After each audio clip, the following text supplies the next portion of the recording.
Hello everyone, and welcome to the channel Sola Stories. After being kicked out of my own master bedroom, I left in silence. 3 months later, I announced my will, and my son fell apart.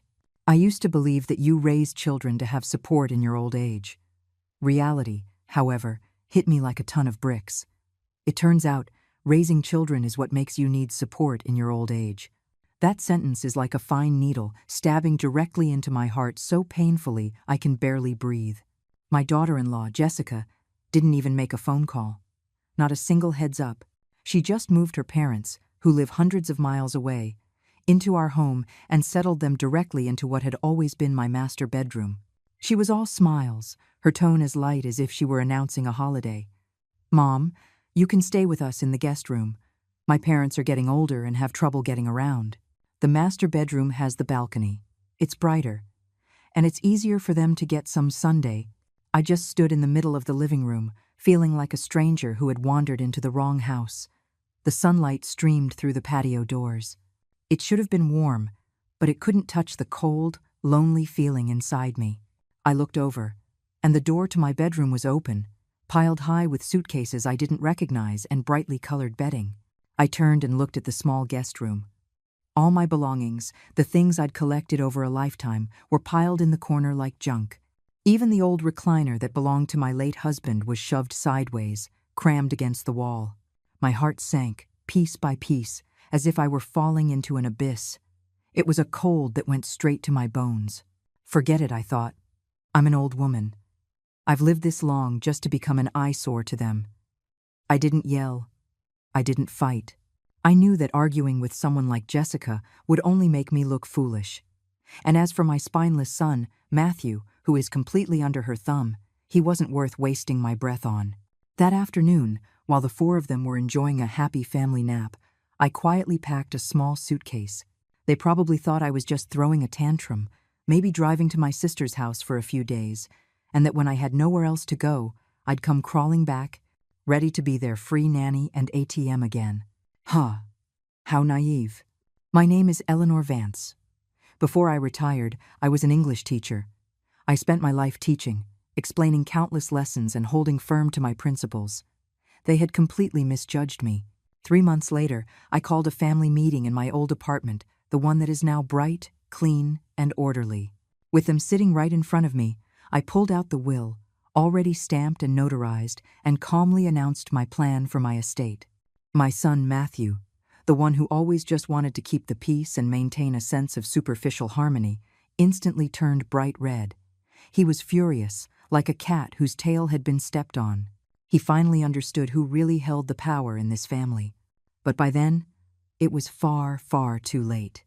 My name is Eleanor Vance, and I am 62 years old. I'm a retired high school English teacher. My husband passed away from an illness several years ago, leaving just me and my son, Matthew. When I first retired, I thought I'd finally get to live a quiet life. But after Matthew got married and had his own son, I still couldn't completely let go. At his and Jessica's request, I moved in with them. I'd help watch my grandson, Leo, during the day, and I'd cook and clean in the evenings. Life seemed stable. On the surface, we were the picture of a happy, multi-generational family. But under that calm surface, the current was strong. My daughter-in-law, Jessica, is young, pretty, and knows how to turn on the charm. She seems sweet, but she is sharp and calculating. Her spending was out of control, new designer handbags, constant spa days, and nail appointments, while the bulk of the household expenses fell on me and Matthew.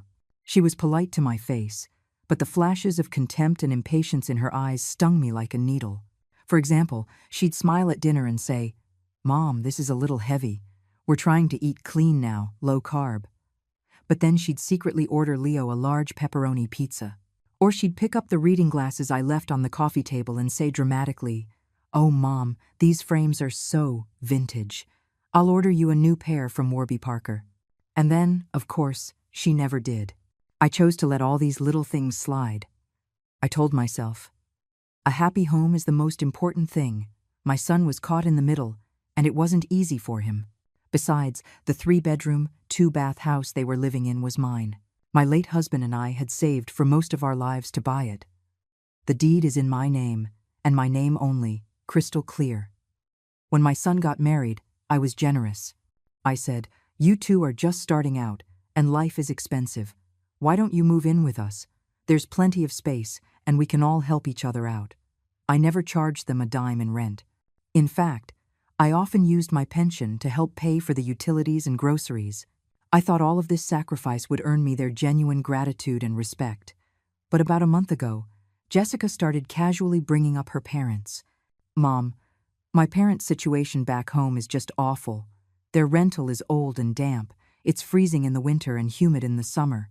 My dad's arthritis is so bad he can barely walk when it rains. And the doctors out there, they're just not as good. Maybe it would be better if they came here for a while, just to rest and get better." When she said that, my stomach tightened. I felt a heavy, sinking feeling. This house only has 3 bedrooms.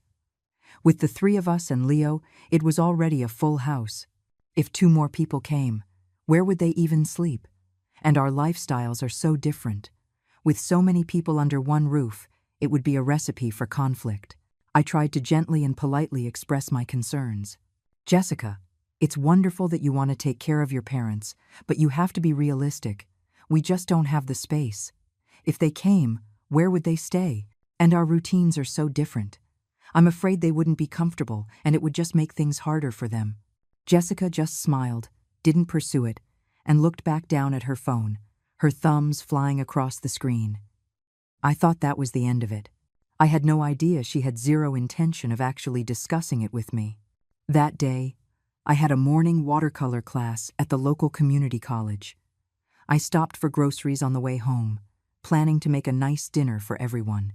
The moment I turned the key and stepped into the entryway, I froze. There, piled by the door, were several beat-up suitcases and a couple of those big, striped, woven plastic laundry bags, bulging and out of place. I heard unfamiliar laughter coming from the living room. I took off my shoes and walked in to see 2 strangers sitting on my sofa, the spot where I always sit. They looked around with a mix of discomfort and curiosity. One was a man with graying hair and weathered skin. The other, an older woman in a floral print blouse, her face a map of wrinkles. It was Jessica's parents.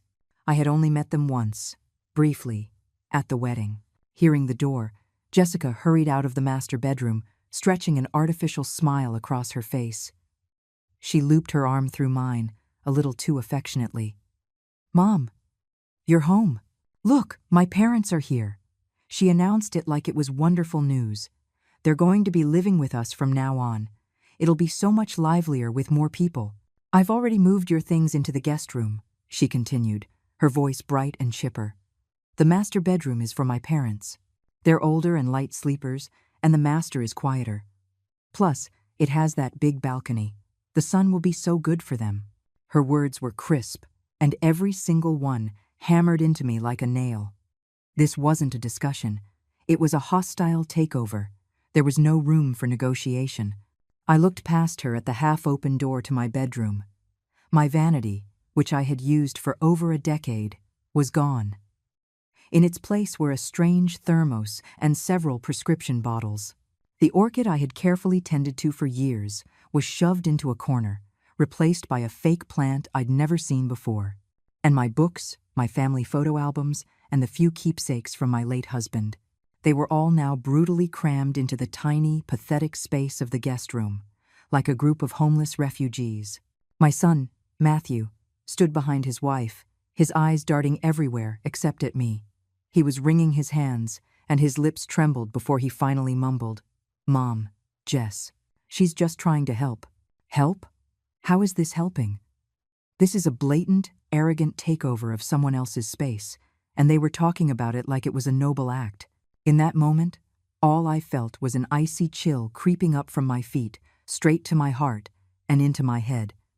Rage burned in my stomach like acid, and it hurt so much I could barely breathe, but I didn't explode. I took a deep breath, held it, and slowly let it out, forcing down the volcano of anger inside me. Arguing with Jessica would be pointless. She would just paint me as the unreasonable, petty mother-in-law. Arguing with Matthew would be even worse. He would just get flustered and hide behind his wife. In the end, this house would become a war zone, and I would be the one guaranteed to lose. I looked at Jessica calmly, gently pulled my arm out of her grip, and said flatly, "I see." Then I turned and walked silently to the guest room door. That small door felt like a barrier, separating two different worlds. Outside the door, I could hear Jessica and her mother laughing, excitedly discussing what kind of new curtains they should get and what flowers they should plant on the balcony, as if the room had always belonged to them. Inside the door was my world, thrown into chaos by my eviction. I looked at my personal belongings, tossed randomly in the corner. A few of my regular outfits were piled on the bed. The old books my husband had left me were on the floor, their pages bent. A picture frame had fallen over, the glass cracked in the corner. It was a photo of my husband and me when we were young, his bright smile still so clear. My heart felt like it was being sliced by that broken glass, a silent, twisting pain. Matthew came to the doorway, wringing his hands, his eyes full of helpless apology. "Mom, don't be mad. Jessica, she just..." He tried to explain, his voice weak. I didn't turn around. I just cut him off, my voice cold. "You don't need to say anything. I understand." And I did. How could I not? I understood Jessica's selfishness and her schemes. She had no respect for me as her mother-in-law, and even less respect for the fact that I was the actual owner of this house. I also saw my son's cowardice and weakness. In front of his overbearing wife, he didn't even have the courage to say a single word. There is nothing more painful than a heart that has given up. And once it's gone, even arguing feels pointless. I realized that the greatest distance in the world isn't between life and death.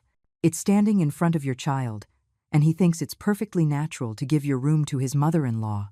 That afternoon, while Jessica was excitedly showing her parents around the neighborhood, Matthew made an excuse to slip out. He probably went to a sports bar to watch the game, anything to escape the reality of what he'd allowed to happen. I closed the guest room door and quietly began to pack.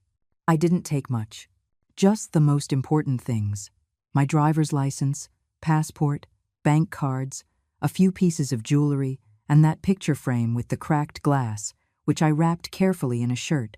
The clothes, the bedding, the everyday items. I left almost all of it. They could have it. It would save me the trouble of dealing with it. I picked up my phone and dialed my sister, Carol. "Carol, I need a favor. Do you still have the number for that cleaning service you used? I need to hire a reliable crew to do a deep clean of my old apartment tomorrow. I'm planning on moving back in." I tried my best to keep my voice steady. There was a pause on the other end. Then, worried, she asked, "Eleanor, what happened? Did you and Jessica get into a fight?" "It's nothing major. I need some quiet. I didn't want to get into it. You don't air your family's dirty laundry. Besides, telling her would only make her worry." After I hung up, I called the cleaning service and arranged the time. With everything settled, I grabbed my small carry-on suitcase, ready to leave the house that was suffocating me. As I walked into the living room, Jessica and her parents were just returning, their hands full of bags from the grocery store, laughing and chatting. When she saw me with the suitcase, Jessica froze. Then, a fake smile quickly spread across her face. "Mom, where are you going? Why are you all packed? We're family. We don't let things fester. Don't be upset over such a small thing." She put her hand on my arm. "About the master bedroom. If you're really uncomfortable, we can definitely sit down and talk about it." She said talk about it, but her eyes were full of calculation. She had no intention of giving me the room back. She thought I was just throwing a tantrum, planning to stay with my sister for a few days until I cooled off or they offered some half-hearted apology, and then I'd come back. Talk about it? I thought. After you've already thrown all my things out, then we'll talk? I couldn't even be bothered to look at her. I turned my back and walked to the door to put on my shoes. "Mom, are you really leaving?" Matthew, who must have just gotten home, saw what I was doing, and panic flashed across his face. He reached out to stop me. Jessica, moving quickly, grabbed his arm and shot him a look. It was a look of cold, confident dismissal, as if to say, "Let her go. Where is an old woman going to go? She has no money, no support. She'll be back, ready to do what we say, soon enough." I laughed to myself, the nerve of these people. You give them an inch, and they take 10 miles until they've backed you into a corner. There's no point in reasoning with them. Better to just play your hand and let them face reality. Ignoring their drama, I opened the front door. I looked at Matthew and said, my voice like steel, I'm going back to my own home. You're on your own. Without a backward glance, I walked to the elevator. The doors slowly closed, shutting out Jessica's fake smile and Matthew's panicked, helpless face. The cab I'd called was already waiting downstairs. As I got in and watched the familiar streets blur past the window, I didn't shed a single tear. Instead, I felt an incredible sense of relief and liberation. I felt like a prisoner who had finally broken free from heavy chains and was seeing the sun for the first time. There is no grief like a heart that has given up. But maybe that was a good thing. When the heart gives up, the pain stops. All that's left is a cold, clear calm. I had made my decision. There was no turning back. My old apartment was on the west side of the city. It was a unit my school had provided before I was married, which I later bought. It wasn't huge, just 2 bedrooms, but it was in a great location, and the neighborhood was quiet. It had been empty for years, and a thick layer of dust covered everything. The air was stale. The next day, the cleaning service arrived right on time. They worked hard all day, and by the evening, the entire place was spotless. I opened every window, letting the fresh air and bright sunlight flow in, chasing out the dust and the gloom. Looking at my familiar old furniture outdated, yes, but filled with memories of my husband and me picking out each piece, I felt a long-lost sense of peace and security. This was where I truly belonged. No fake smiles, no manipulative games, and no suffocating pressure. I rearranged the furniture, placed my husband's photo on the nightstand where I could see it, and put the orchid that had been neglected on a sunny windowsill. Life finally felt like it was back on track. I started planning my real retirement. I signed up for that watercolor class I'd always wanted to take at the community college. Every day, I painted, calming my mind. I met up with a few other retired teachers. We'd walk in the park or meet at a cafe, just talking and laughing. Life became easy, relaxed, and comfortable. At night, I'd make a cup of tea and watch some television or read a few pages of a book. When I felt tired, I'd go to bed and sleep straight through until morning. My whole body felt lighter. The insomnia and chest tightness that used to bother me all the time had simply disappeared, all without any medication. For the first few days, Matthew would call, his voice hesitant. "Mom, are you doing okay over there? When are you thinking of coming back?" I always gave him the same calm answer. "I'm very comfortable in my own home. You don't need to worry about me. You just take care of yourselves and make sure you're looking after Leo." My voice was quiet but firm. My tone left no room for negotiation. After a while, he must have sensed my resolve, or maybe Jessica told him to stop. The calls became less frequent. Sometimes, he'd send a happy Thanksgiving text or a generic, "How are you feeling, Mom?" It felt cold, like he was just checking a box. I didn't care. I used to think that happiness in old age meant revolving around your children and grandchildren, worrying about them constantly. Now I understood. True happiness is having money in your bank account, being in good health, and living a quiet, peaceful life. And most importantly, not having anyone in your life who can effortlessly ruin your day. On my end, life was calm. On their end, however, Jessica was clearly starting to panic. She probably assumed that an old woman living alone would be overwhelmed by loneliness in a few days, or that I'd be unable to handle basic chores, and I'd come crying back. But a month went by, and not only did I not come back, I didn't even call to ask for help or complain. Her little trap had failed completely, and now she was nervous. First, she had Matthew call me, trying to test the waters and persuade me to return. When I didn't budge, she finally broke down and called me herself. When I answered, she started with some fake, syrupy concern, her voice cautious. "Mom, we're just not comfortable with you living all alone. And Leo, he asks about his grandma every day." I just made a non-committal sound, deliberately not taking the bait. She paused, and I could hear the irritation creeping into her voice. "Mom, you know, with my parents here, our expenses have really gone up. When you were here, you helped out, but now, the fox was showing its tail." She continued, hinting heavily. My dad's leg. The doctor said he needs physical therapy, and the co-pays are adding up. And Leo's soccer fees are due.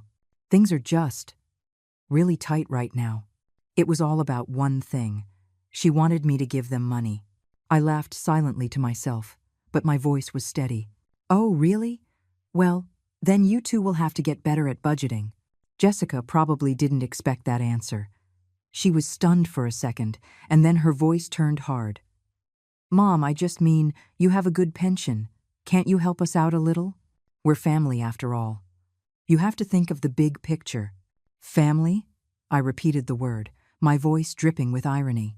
When you moved your parents in, took my room, and threw me into that guest room like a piece of trash, did you think about family then? Did you think about the big picture? I didn't give her a chance to argue. I cut right to the chase. Jessica, my pension is what I earned from a lifetime of hard work. It's my retirement security, and it's just enough for me to live on. Since you were able to move your parents in to live with you without my permission, then you can bear the responsibility that comes with it. You didn't consult me then, so don't expect me to pay for your decisions now. The second I finished, I hung up the phone. Listening to the dial tone, I let out a long breath. I used to be the all-powerful mother. Now, in their eyes, I was just a walking ATM. Well, too bad for them. From now on, this ATM serves only one customer, me. When she couldn't get what she wanted by being nice, Jessica immediately switched to playing dirty. It was her usual move, spread rumors and slander me behind my back. A few days later, the calls from relatives started. Matthew's aunt, Patty, called, her tone scolding. Eleanor, what is this I hear? You had a fight with the kids and moved out? Matthew and Jessica don't have it easy, you know. You're the mother. You need to be more understanding. You can't just get into a fight with your daughter-in-law like that. Then my distant cousin's daughter called, whispering, Auntie, Matt told me Jessica didn't think things through. Don't take it to heart. Your family, you can talk this out. We're all worried about you living alone. Behind all their words was the same message. I, the mother-in-law, was the one to blame. I was intolerant, cold-hearted, and petty. I had blown up at the kids over one small thing and abandoned my son. Listening to these twisted versions of the truth, all fed to them by Jessica, I was furious. But I held back. I didn't waste my time arguing with people who either didn't know the truth or were pretending not to. To the relatives who seemed genuinely concerned, I just said, Thank you for thinking of me. I'm doing just fine. I just wanted some peace and quiet.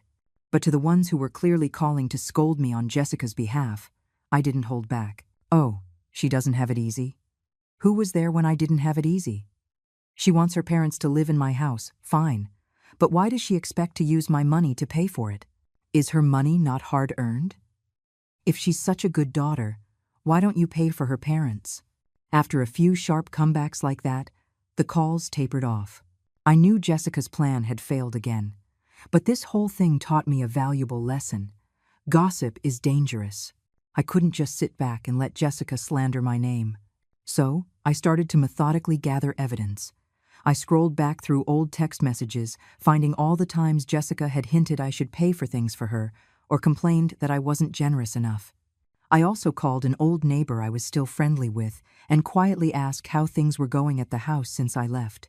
As I expected, I got an earful about how Jessica was complaining about me, and even bragging about how she'd get the house one day. My neighbor even sent me a short voice memo she'd taken of Jessica complaining loudly to someone in the driveway. I also called an old friend who's a retired lawyer. I asked him for advice on estate law, property rights, and defamation. I wasn't planning to sue.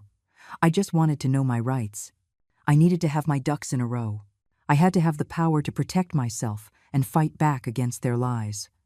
If they wanted to sling mud, they were about to find out that I wasn't going to just stand there and take it. Time flew. Suddenly, it was the second month. Just as I predicted, without their free nanny and ATM, Matthew and Jessica's lives started to fall apart. Without my pension supplementing their income, their finances were a wreck. Jessica, who still spent money like water, quickly drove them into debt, and having her parents there wasn't just a financial strain, It was a cultural clash. Her parents were used to going to bed early and getting up at the crack of dawn, while Jessica and Matthew stayed up late playing video games or scrolling on their phones. Her parents liked simple, plain food. Jessica wanted spicy takeout and complained their cooking was bland. Her parents were frugal to a fault and constantly nagged Jessica about her wasteful shopping habits. At first, Jessica tried to put on a happy face, but it didn't last. She started openly complaining to Matthew that her parents were a burden and that they were drowning in bills. Matthew, stuck in the middle, was miserable. One night, he showed up at my apartment. He looked exhausted. His eyes were sunken. He hadn't shaved in days, and his t-shirt was wrinkled. The moment he walked in, his eyes filled with tears, and he choked out, "Mom, I can't do this anymore." He rambled, complaining about how unreasonable Jessica was, how difficult her parents were, how stressful life was. He finally broke down, sobbing and begging, "Mom, please just come back. Or at least, just lend me some money. We can't keep going. The whole family is going to fall apart." Looking at my son, so haggard and broken, I have to admit I felt a twinge of pity. He is my son, my own flesh and blood, the child I poured my entire life into. But right after the pity came the disappointment, and that helpless frustration of "I told you so." I handed him a glass of water and watched him gulp it down. Then I spoke, my voice quiet but firm. "Matthew, this is the path you chose. When Jessica insisted on moving her parents in and kicking me out, if you had shown even half of the courage you're showing me right now, if you had stood up for me and said no, we would not be here. But you chose to be silent. You chose to run away. You chose to let your mother take the fall. You should have known this was how it would end. You are an adult, and you have to take responsibility for your choices. Every problem you are facing right now is the direct result of the seeds you planted." I paused, looking at his pale, shocked face.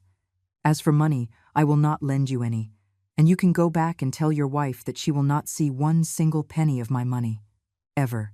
Matthew's lips trembled. He looked like he wanted to say something, but in the end, he just lowered his head, completely defeated. I knew my words were harsh, but it was medicine he had to take. A soft heart is a liability, especially with people who are used to walking all over you. The softer you are, the more they take. I could not let him hold on to any false hope. After he left, I closed the door and leaned against it, letting out a long, heavy sigh. I felt a strange mix of sadness and a new, sharp sense of resolve. I picked up my phone and dialed my lawyer friend again. "Hello, David. It's Eleanor Vance. I've been thinking about what we discussed, and I'd like to move forward. I need to draw up a new will." He was quiet for a second, then asked gently, "Eleanor, are you sure? You don't want to reconsider? He's your only son." "I'm sure," I said, without a trace of hesitation. "Some people just aren't worth the emotional energy anymore." David didn't try to change my mind. He just professionally explained the process, what I needed to do, and the documents I'd need to bring. After hanging up, I sat on my sofa and thought. My main assets were the 2 properties, the house they were living in, which was worth maybe $4 million, and my current apartment, which was smaller but still worth over $2 million. On top of that, I had several $100,000 in savings and some investments. It was everything my husband and I had worked and saved for our entire lives. I used to believe, without question, that all of it would go to Matthew. He's our only child. Who else would it go to? But now, my mind was changed. Matthew's weakness and Jessica's greedy, selfish nature had frozen my heart. If I left them that money, I could already see them burning through it, fighting with each other over every last cent. And me? I'd probably be left without a penny to my name. Absolutely not. My money would not be squandered by those ungrateful, grasping people. I took out a pen and paper and started to plan. Leo, my grandson, he was innocent in all this. And I had practically raised him. I loved him dearly. I couldn't cut him out completely, but I also couldn't let that money fall into Jessica's hands. After thinking it through, I decided I would set aside 10% of my total estate in a dedicated educational trust fund. I would designate a trustworthy executor, like my sister, Carol, or a professional firm. That money could only be used for Leo's future education. The principal could not be touched by anyone until he was an adult. As for the other 90%, I looked out the window at the bright blue sky, and my mind was clear. I was going to donate it. All of it. I'd give it to people who actually needed it, to foundations that give scholarships to poor students who can't afford college, or to organizations that help support the elderly who have no one. Rather than leave it to a son who didn't appreciate it, I would let my life savings make a real, meaningful difference. As soon as I made the decision, I felt 1,000 pounds lift off my shoulders. The next day, I gathered all my documents as David had instructed and went to the notary's office. I stated my wishes, word by word, my voice clear and firm. When I finally held that notarized, legally binding will in my hands, I was trembling slightly. It wasn't from fear or regret. It was the peace that comes from taking back control of your own destiny. I did it all by myself. I didn't tell a soul, not even my sister. This was my decision to make. I used to think the meaning of life was to leave the best for the next generation. Now I know the first priority is to live your own life with comfort and dignity. 3 months passed. During that time, just as I'd expected, the situation at Matthew and Jessica's house went from bad to worse. My sister told me they were fighting constantly, mostly about money. Jessica had apparently started complaining openly about her own parents, calling them a burden. Her parents, who were no saints themselves, fought back, accusing Matthew of being a spineless loser who couldn't provide for his wife. The house was a war zone. Even little Leo, she said, had become quiet and withdrawn. It was heartbreaking. Right at the 3-month mark, Matthew and Jessica showed up at my apartment. This time, Matthew wasn't crying or begging. They seemed to have formed some kind of united front. They were here to be aggressive. When I opened the door, Jessica had that familiar, sickeningly confident smile on her face, though I could see a flicker of anxiety in her eyes. Matthew stood behind her, his shoulders back, trying to look strong, though he still couldn't quite meet my gaze. "Mom," Jessica started, skipping the pleasantries. Her tone was demanding. "We've talked it over. This little apartment is fine for you. The house we're in. You need to sign it over to Matthew." She paused, then added, as if it were obvious. "After all, we've been living there for years, and Leo's school is in that district. It's our house now. You should just sign it over and save everyone the trouble later." I looked at them, so self-righteous, so entitled. My God, the nerve. They could say this with a straight face, treating my property as their own. But my patience had run out the moment they kicked me out of my room. I didn't argue. I just looked at them and nodded slowly. "I see. The house." I stepped aside. "Please, come in. Sit down. As it happens, I have something for you, too." Seeing that I wasn't immediately refusing, Jessica and Matthew shot each other a look of triumph. They thought I was caving. They thought I was going to sacrifice my own well-being for the good of the family or for my grandson. Jessica even smoothed her shirt, a little smirk playing on her lips. I poured them both some tea and sat down in the armchair across from them. The only sound was the ticking of the old clock on the wall. My eyes and theirs went to a large manila envelope on the coffee table. Jessica was staring at it, but she was still focused on the house. She took a sip of tea and asked impatiently, "So, Mom, what have you decided about the transfer?" I held up my hand to stop her. I slowly reached for the envelope. My movements were calm. I looked at their faces, which had suddenly become tense. "I asked you here today to make things perfectly clear." I tapped the envelope. "This," I said, my voice perfectly level, "is my last will and testament, fully executed and notarized." "A will?" They both yelped at the same time. The smug, expectant looks vanished, replaced by pure, unadulterated shock. Matthew's face went white. He turned to look at Jessica, who was now glaring at the envelope, as if it were a snake. "Mom, why would you make a will?" Matthew stammered, his voice shaking. I smiled, but there was no warmth in it. "It's a part of life, Matthew. When you get to my age, it's wise to get your affairs in order, to avoid complications." I didn't open the envelope just yet. I wanted them to hear it from me first. I wanted them to watch their greedy dream get shattered, word by word. According to my wishes, my entire estate, including but not limited to. I paused, then said each word clearly. The property on the east side where you currently reside, this apartment on the west side where I reside, and all of my bank accounts, investments, stocks, and bonds. Jessica's eyes lit up. She leaned forward, holding her breath. Matthew swallowed hard. Upon my death, I continued, my voice as casual as if discussing the weather, will be distributed as follows. Part 1. 10% of my total estate will be placed in a dedicated educational trust fund, to be used exclusively for the education of my grandson, Leo Vance. This fund will be managed by my sister, Carol Vance, and under no circumstances may the principal be touched by anyone until Leo turns 18. Jessica's face darkened. She was clearly furious about the restrictions. But before she could speak, I delivered the final blow. Part 2. The remaining 90% of my estate. I let my eyes travel over their faces, which were now turning an ashen gray.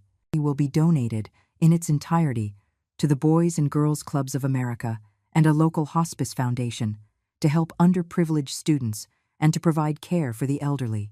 The words hung in the air. The room was so quiet it was suffocating. Even the ticking of the clock sounded loud and hostile. Matthew's face went from white to gray to a splotchy red. His mouth hung open. He looked like a fish out of water, gasping but making no sound. Jessica, however, shot up from the sofa. She pointed a shaking finger at me, her voice a high-pitched shriek of outrage. What? You're donating it? Are you insane? You're giving all our money to strangers? What about us? What about Matthew? He's your son. Your only son. Her voice was like a knife. I just stared at her, my face calm. Mom? Matthew, jolted by her screaming, finally found his voice. He stood up, trembling with rage. His eyes were bloodshot. How could you? How could you do this to me? I'm your son. How can you give our house, all our money, to strangers? How are we supposed to live? He was so angry, the veins in his neck were bulging. And there it was. The mask was off. The people who had talked about love and family were now showing their true colors. The second they found out my money wasn't going to them, the pretense of love vanished, revealing the raw, ugly greed underneath. Facing their hysteria, I felt strangely calm. This must be what it feels like to be truly done. When you're past the disappointment, their hysterics just look ridiculous. I picked up my teacup, blew gently on the surface, and took a sip. I looked at Matthew. How could I? I set the cup down. My voice was low, but it cut through their shouting. When you gave my master bedroom, the room I lived in for decades, to your in-laws and kicked me into that tiny, dark guest room, when you let my late husband's belongings be thrown in a pile, did you ever ask yourself how you could be so cruel? My gaze shifted to Jessica, whose face was red and white. And you. You talk about taking care of your parents. That is your right. I never stopped you. But, my voice turned to ice, living in my house, while eyeing my bank account and expecting me to pay for your filial piety, that is not your right. In 3 months, how many times did you call to see how I was? Not once. Unless it was to hint about money or to demand the house. Did you ever once ask if I was okay? Before they could answer, I picked up my phone and hit play. It was the voice memo from my neighbor. Jessica's sharp, complaining voice filled the silent room. I'm so sick of it. That old woman is so stubborn. She's got her pension. Why is she hoarding it? It's not like she can take it with her. It's all just going to be ours anyway. And now she moves out and leaves us with this whole mess. The recording was crystal clear. Jessica and Matthew's faces turned purple. Jessica looked horrified. She never thought I'd have proof. See? I turned it off. That's your family. That's your respect. You can't have it both ways. You can't enjoy my generosity while treating me like dirt and still expect to inherit everything I own. The world doesn't work like that. Jessica, having been exposed, just decided to drop all pretense. So what? She put her hands on her hips, her voice dripping with scorn. So what if I complained? We're the ones who are supposed to take care of you. Your money, your house, it should be ours. You give it all away. Who's going to take care of you when you're sick and old? Huh? Those strangers? I laughed. It was a cold, bitter sound. Take care of me after you threw me out of my own house? You call that taking care of me? Let me be perfectly clear. I would rather light my money on fire and watch it burn than leave a single dime to ungrateful, manipulative parasites like you. And as for my old age, you don't need to worry about it. I have my pension. I have my own home. I'm in good health. And if the day comes when I can't take care of myself, I will sell that house and move into the nicest retirement community I can find. That would be 100 times better than living with you. Mom, how can you say that? Matthew pleaded, trying a different tactic. We're family. Blood is thicker than water. Family? I stared him straight in the eye, my gaze unwavering. The moment you stood by and watched me be evicted from my own room, the moment I saw my husband's things thrown on the floor, the family you're talking about shattered into a million pieces. Don't talk to me about blood. Your credit with me is maxed out. Seeing the emotional appeal fail, Jessica went nuclear. Fine, Eleanor. I'm telling you, if you try to donate that money, we will sue you. We'll tell the court you're mentally incompetent, that this is malicious abandonment. Sue me? I actually laughed out loud. Be my guest. I pulled a business card from the envelope and slid it across the table. This is my lawyer. You can talk to him. Oh, I added, pulling out another document, and this is a full physical and psychiatric evaluation I had done last week. It certifies that I am in perfect health and of sound mind. My will is notarized and legally ironclad. My eyes narrowed. As for abandonment, let's think about that. Who exactly abandoned whom? Who kicked whom out of their home? I have texts. I have recordings. I'm more than happy to discuss it in court. Then I delivered the final blow. And one more thing. The deed to that house you're living in? It is 100% legally in my name. I have the right to take it back at any time. I was going to let it go, for Matthew's sake. But since you want to play dirty, fine. I'm giving you 1 month. Pack your bags, take your parents, and get out of my house. If you are not gone in 30 days, my lawyer will file for a formal eviction. The 1 to 2 punch no inheritance, and now eviction hit them like a freight train. Matthew completely fell apart. He finally understood I wasn't bluffing. He actually fell to his knees. He crawled forward and grabbed my legs, sobbing hysterically. Mom, I was wrong. I'm so sorry. I was stupid. I listened to Jessica. Please, Mom, don't kick us out. Don't give the money away. I'll do anything. I'll divorce her. I'll divorce Jessica. Mom, I'll do anything. Just please don't disown me. His tears soaked my pants. It was a pathetic, heartbreaking sight. Jessica, seeing her entire plan go up in flames, immediately turned on the waterworks. Mom, I was wrong too. I was just trying to help my parents. I was trying to do what was best for the family. Please, forgive us. We'll be better, I promise. We'll never do it again. They were a real tag team. If this had been 3 months ago, my son's tears might have broken my heart, but not anymore. My heart was solid rock. I looked down at their desperate, ugly performance with nothing but disgust. I pushed Matthew's hands off my legs and stood up, looking down at them. It's too late. When you treated me like a fool, when you looked at my home as something you were entitled to, when you treated me like trash, that was your choice. I gave you chances. You trampled them. Your tears mean nothing to me. You made your bed. Now lie in it. I pointed to the door. My decision is final. You have 1 month. Now, get out of my apartment. My voice was iron. They stared at me, their faces a mask of hatred and shock. Jessica looked like she wanted to spit, but she knew she had lost. Matthew, looking completely destroyed, let her pull him to his feet and drag him out the door. After they left, I sat alone in the quiet living room. The sun was streaming in. I took a deep breath. I felt exhausted, but for the first time in years, I felt light. I had finally cleaned the poison out of my life. 1 month came and went. Unsurprisingly, they were still there. Instead of packing, they sicked the relatives on me. The guilt trip started. Eleanor, how can you do this to your own son? He's your blood. Jessica learned her lesson. Just give the kids another chance. Don't be so heartless. Think of your grandson. This time, I didn't even bother to argue.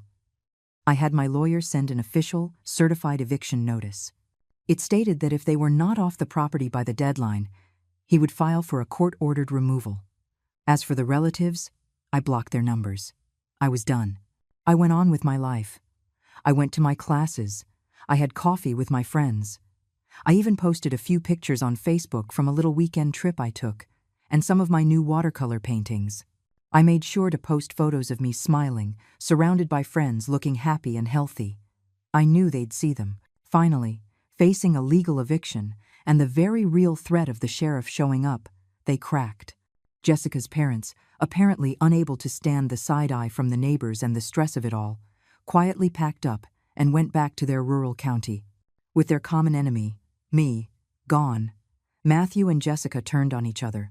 The pressure of being broke and homeless made them explode. She blamed him for being a weak mama's boy. He blamed her for being a greedy monster who had ruined his life. The final straw, I heard, was when Matthew discovered Jessica was secretly transferring the last of the money from their joint checking account to her own, and had already met with a divorce lawyer. He finally saw that she had never loved him. She loved what she thought he would inherit. They filed for divorce 2 days before the eviction deadline. It was messy, but it wasn't my problem. The day after, they moved out separately, each with just a few bags. My lawyer handled the key exchange. Jessica, I assume, went back to her parents. Matthew rented a cheap, dark little room in a rundown apartment complex way out in the boonies. My lawyer asked what I wanted to do with the house. I thought about it and decided to have it cleaned, put in new carpet, and rent it out. The extra income would make my retirement even more comfortable. A few months later, Matthew showed up at my door. He looked 10 years older. He was gaunt, his hair was a mess, and his eyes were dull.